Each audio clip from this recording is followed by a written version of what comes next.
Alright guys, we're moving to question 6 of the 2018 past paper. Let's see what it says. It says the diagram below shows triangle PQR. Alright, good. Let's go down and see what they're asking us for. It says state the coordinates of R. Of course, in stating the coordinate, we need to know the x value and then the corresponding y value. Clearly, you can see that the x value coming down on the x-axis is 0, and the y value is halfway between 2 and 4, which makes it 3. So we can clearly see that the coordinate of R, so let me just put this here, that R is a coordinate 0, 0, 3. Alright, so that's cleared up. On the diagram above, draw P prime, Q prime, R prime, that's triangle, a reflection of PQR in the line y equal 1. Alright, let's go back up. Now, first of all, if we're going to do a reflection, we're going to have to first draw the line y equal 1. So we're going to have to find the y-axis. Alright, so that's the first thing. We find the y-axis. Let me get this clear. We find the y-axis, which is this axis, and then we find 1. Of course, 1 is halfway between 0 and 2. So we're going to draw the line y equal 1. Alright, so it's going to be a straight line going right across on the line y equal 1. Let me make sure I have this adjusted properly.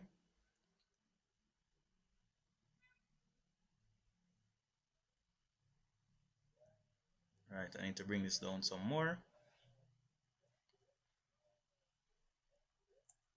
Let me redraw it.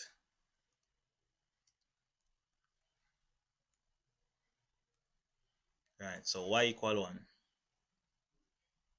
Make sure I get it exactly on the line, going across, going across, going across, all the way over to the other side, right? So this is a line y equal 1. And in fact, let me label it just to make sure we're following.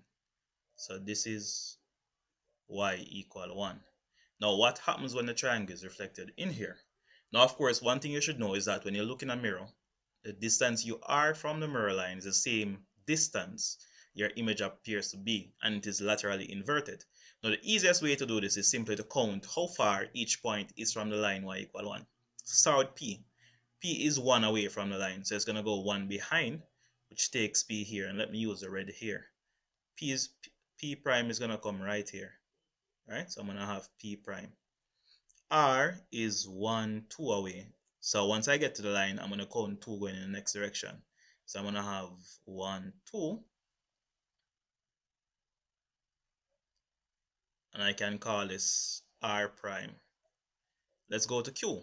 Q is 1, 2, 3, 4 away. So let's go 1, 2, 3, 4. Good. Now all we have to do is connect these points. Let me go for some straight lines and let me just quickly connect them.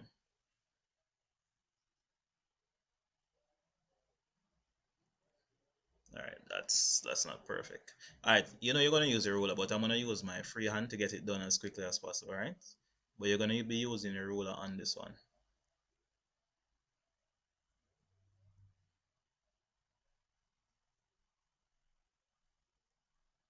Alright, so you have P prime. It should be R prime. Let me get it properly here. And then you're going to have Q prime, right? So P prime, R prime, Q prime. That's what it is going to look like. Now let's go back down again and see what they say here. For instruction 2, P double prime, Q double prime is a reflection of P prime, Q prime, R prime in the line x equals 0. Now we're going to find 0 on the x-axis. 0 is here. Alright, I'm going to draw a vertical line through it. So you realize that the line x equals 0 is really the y-axis. So I'm going to be reflecting this thing now in the y-axis. So let's see what happens. So this image here is going to be reflected in the y-axis. The y-axis is the mirror line. So guess what is going to happen? R double prime is also going to be right here. It's not going to move. So it's going to be R double prime. Let's talk about Q prime. It's 1, 2 away. So we're going to count 2 in the opposite direction from the mirror line. 1, 2. So here I'm going to have Q double prime. Alright, let's look at P prime and count 1, 2. So P double prime is going to be 1, 2 away in the opposite direction. So P double prime. Once again, I'm using my freehand to get this going as quickly as possible. All right, bam, coming down. All right, good so far. Good. Now bear in mind that you're going to be using your ruler to get the line straight. All right, I'm just trying to save time here. Remember to always label your triangle. So I have my triangles labeled properly right here. Now let's go down now. It says describe fully the single transformation that maps triangle P prime, Q prime, R prime onto PQR. Alright, so in other words, how do you get from this triangle down here up to this triangle up here? Alright, now clearly it's not a reflection because you can see the points here are different. It's not a reflection. We can't say it's an enlargement, that's out. So that leaves me with a rotation, and clearly can't be a translation. A translation keeps the same orientation. In other words, it's turned the same way. So it's not that. Now, here's the easy way to figure out that it is a rotation. Clearly you can see that the thing has turned, right? Now, if we're going to describe it as being a rotation, we're going to need to know the center of rotation. If you look at this line here, it's all the way around here. So we can see clearly that it's a 180-degree turn. Right? Because it was facing this direction, now it's facing that direction. That's what happens when you go 180 degrees. Total opposite direction. Now, think of R. Let us use 2 points that seem to share the same x value. This makes it easiest for us. Think of R and R double prime as being on the same circumference. If both points are on the same circumference, opposite of each other, what it means is that if I can find midway between R and R prime, I can find a center of rotation. Good. So let's count. We have 1, 2, 3, 4. And this is easy to do only because they're both lined up in a straight line that I can easily count off. So midway would have been the center of rotation. So the center of rotation is right here. Alright, so that's at 0, 1. Alright, and of course, if you don't believe it, you can put a piece of paper here, put your pencil point on the paper and spin it, and you're going to see that this triangle overlaps on this one. And of course, you're rotating P double prime, Q double prime onto the other one, right? So it's like you're going clockwise, and even if you were to go anti-clockwise, you'll still end up in the same position, all right? So coming back over here now, we have established that it is a rotation. So let me go down and just simply write my description. So we say, remember to describe a rotation, you say it's a 180-degree rotation about the center 0, 1. Why am I not putting the direction rotation? When you rotate 180 degrees, it doesn't matter whether you go clockwise or anti-clockwise. Technically speaking, you end up in the same position. So whether I put clockwise or anti-clockwise, I'm going to end up at the same place. Alright? Very important to note. Now, it says triangle PQR undergoes an enlargement of scale factor 2. Calculate the area of its image. Alright, now, first of all, in order for me to determine the area of the image, I'm not going to draw it. I just need to determine the area of the object first. So let's go back up and look at the object and see if we can determine the area. All right, let's go right up. So PQR.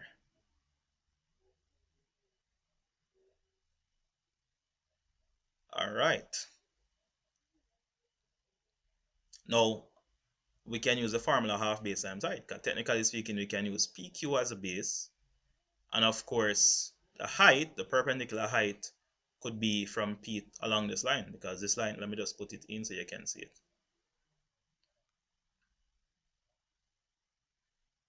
We can use that as a perpendicular height because we can count it, and we can use this as the base. Good, so the base would be 1, 2, 3, and the height would be 2. All right, so let's go down and work that out. So the base is 3, the height is 2. So let me say area of PQR is equal to a half 3 times 2, which is equal to 3 unit squared, or 3 square units. All right, now what is going to happen whenever you go undergo an enlargement? The image, so area of image, And this is a general formula. It's going to be equal to the scale factor squared times the area of object. So area of object. All right. So the scale factor is 2. So you're going to have 2 squared times the area of the object, which is 3. 2 squared is 4 because it's really saying 2 times 2. So you're going to have 4 times 3. Let me put that down there. It's going to become 4 times 3, which is equal to 12 square units. That's it. You have the area of your image. Without actually drawing the image, you can actually determine the area. All right? Good, good, good, good. All right, let's take it. All right, we'll move into question 7 of the 2018 csec Mathematics Paper 2. And it says the marks obtained by 10 students in a test scored out of 60 are shown below. So we have 29, and this goes up and down until we get to 31. So it's a for the data above, determine the range. Now the range, of course, is the highest value take away the lowest value, or the difference between the highest and lowest value. So let us look for the highest value. That looks to be 45. And let's look for the lowest value, which looks to be 26. So I'm going to have 45 take away 26. And this turns out to be 19.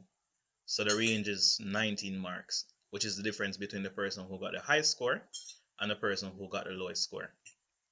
All right, next we have the median. Now, the median is the data value that falls in the middle. Of course, the scores have to be arranged in either ascending or descending order. All right, let's go in ascending order. I think that's a bit easier. Now, the lowest value we have there is 26. So we have 26, then we have 29, then we have 31, then we have 35, then we have 37, then we have 38, and that looks to be 38 3 times. Do we have a 39? Do we have a 40? Then we don't have any 41, so it looks to be 42. And then after 42, we have a 45. We should have 10 squares. So let's see. 1, 2, 3, 4, 5, 6, 7, 8, 9, 10. So we want the two values that fall dead in the center, which in this case looks to be 37 and 38. All right, so you see you have 4 squares on both sides, so those 2 squares will be in the middle. Now, once you have 2 squares in the middle, to get the median, you're going to have to average these 2 squares. So what do I mean? The median for these 2 squares would be 37 plus 38, all divided by 2. We know what's going to happen because midway between 37 and 38 is going to be 37.5. All right, or you can use a calculator and average them if you don't believe. Now, the interquartile range. Now, the interquartile range is the upper quartile subtract the lower quartile. Now, for ungroup data, data that comes in this form, just like how we have it, we have a little formula that we use to find the position of the quartiles. So the median is midway. We can easily look at the data values and determine that these are the values in the middle. What about the upper quartile, which I'm going to call Q3? Right, the position of the upper quartile is 3/4. All right, now there's a little formula that we can use, which is 3/4 n plus 1. All right, so Q3 position, so it will be 3/4. N is the amount of values. All right, so it's 10 plus 1, which is 11. So I'm going to have 3/4 of 11. And of course, this is something for me to now put inside of my calculator. So let me just pull up the calculator here. All right, so I'm going to have 3/4. So that's 3/4 times 11, which is 8.25. All right, so it's going to be between the 8th value and the 9th value. So let's see. All right, the 8th value is 38 and the 9th value is 42. So to get Q3, let me go right here, so I can say that Q3 is equal to 38 plus 42 all over 2, right? Now 38 plus 42 is going to give me 80 divided by 2, which is 40. So the upper quartile is 40. The lower quartile, similar concept, is 1/4. So the position for the ungroup data is a quarter n plus 1. All right. So I'm going to have a quarter of 11. All right. Let's go back to the calculator and see what happens. So let me just go back here. All I need to do is go up, remove the 3, delete and put 1, equal. That's 2.75. All right. I'm going to pull back down the calculator here. 2.75. So it's between the second and the third value. That's where you find 2.75. So I'm going to have to take 39 and 29 and 31 and average that. All right, so that's 2.75. That's a position. So I can say that Q1 is equal to 29 plus 31 divided by 2. Of course, if I take 29 and 31, that's going to give me 60. Divided by 2 is 30. So it means that I'm going to call it IQR, the interquartile range, is going to be 40 minus 30, which turns out to be 10 on the mark. Now, let's move to the next question. The probability that a student chosen at random score less than half the total scores in the test. Alright, the test is marked out as 60, so half of that would be 30. We want to find how many persons scored less than 30 marks on the test. Alright, so you have 26, which is less than 30, and 29, which is less than 30. So that's 2 persons out of a total of 10. Alright, so coming back to the probability, this is going to be, and of course, if you want to write a little formula, probability less than 30 would simply be equal to 2 out of 10. 2 persons got less than 30 out of 10. We're not going to leave it like that. We're going to break it down to its simplest form. 2 into 2, 1. 2 into 10, 5. So you're left with 1/5. Alright, so 1/5 of a person scored less than half the total marks. And that's how we wrap up that question. Question B. The frequency distribution shows the masses in kilograms of 50 adults prior to the start of a fitness program. Alright, so you have the mass, which is group data, you have the midpoint, and you have what is called the frequency. Alright, on the grid, you're asked to use a scale of 2 cm to 5 units on the x-axis and 1 cm to 1 unit on the y-axis. Draw a frequency polygon to represent the table. The beauty about this is that the frequency polygon uses the midpoint along with the frequency. Alright, and of course they did that for you already, so you're practically good to go. And you have been given a scale. Now please remember that the polygon has to be close. So what do? I need to know the midpoint before, and I need to know the midpoint after. And based on this pattern, you have 62, 67, 72, 77, which tells me that 57 would have been the point before that. And of course, after you go 87, you're going to go 92 next, is the point after. However, since the scores are starting from very high values, I'm not going to want to start my graph from a value that is too low. So probably I would most likely start at 50 or 55. So let's go down and see what happens. Let's say we decided to start it at 50. Let's see if it will work. So I'm going to break the graph. So I have 50, 55, 60, 65, 70, 75, 80, 85, 90. Well, there's a whole lot of space to use there. Alright, so I'm going to break the graph. We normally use a little zigzag to show that.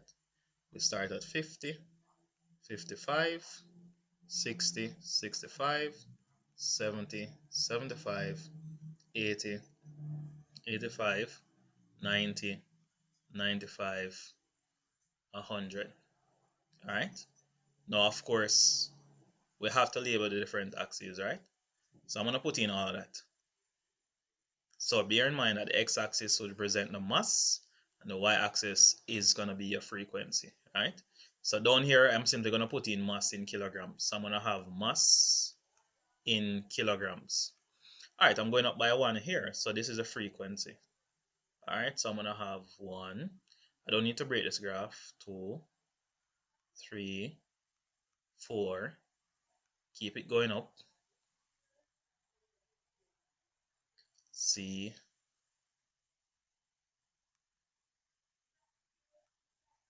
So I'm going to have 5, 6, 7, 8, 9, 10, 11. going all the way up.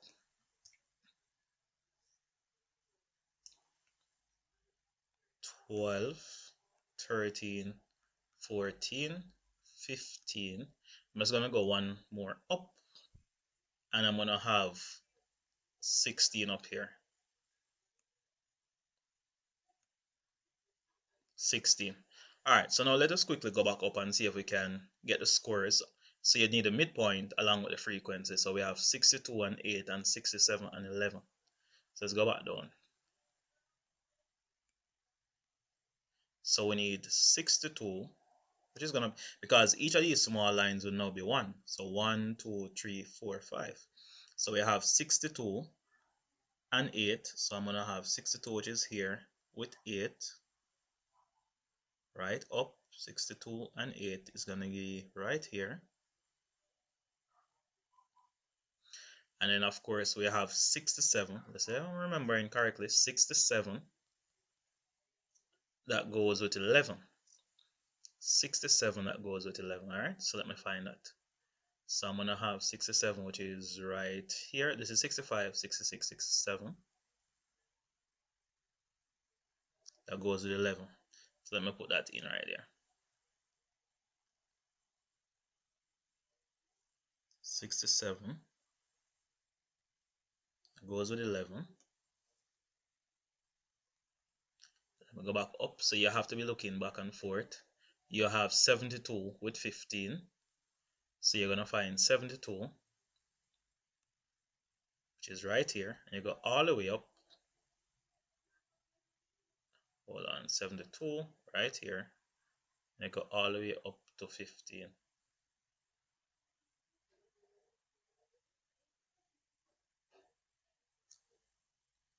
Right here. So that's 72 with 15.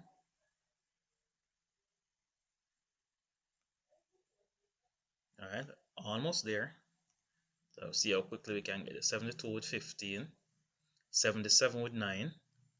So 77. So we have 75 here, which means 77 is here. Going up, 77 with 9. It's gonna be right here. And I think it's 82 with 5. So let me find 82 with 5, which is right here, if I'm not incorrect. Let me go back up to see, to make sure I'm on the same page. So it's 82 with 5, very good. And then we have 87 with 2. So we're going to find 87, which is our out, right? Which is right here with 2, which is right there. So we're going to have 87 with 2. Good. Now we actually have to, alright, so let me just use, I'm going to be using my free hand, alright? So don't watch it too tough. All you need is a ruler to connect different points, right? So you're going to use a ruler to connect all the points that you have here. But to make it go quickly, I'm using my free hand. So you're going to use a ruler to draw this point to that point. Remember, it's a polygon, so you show your sharp edges. That to that point. That to that point. When we're using a ruler now, so all the points should connect. All right. Now, polygon is defined as a closed object. So, of course, I'm at 82 at this moment. No, 87. So to close it, let me use a different color. I'm going to have to bring it to 92, and I'm going to bring it back down to the axis, right? So I just need to find which class comes after.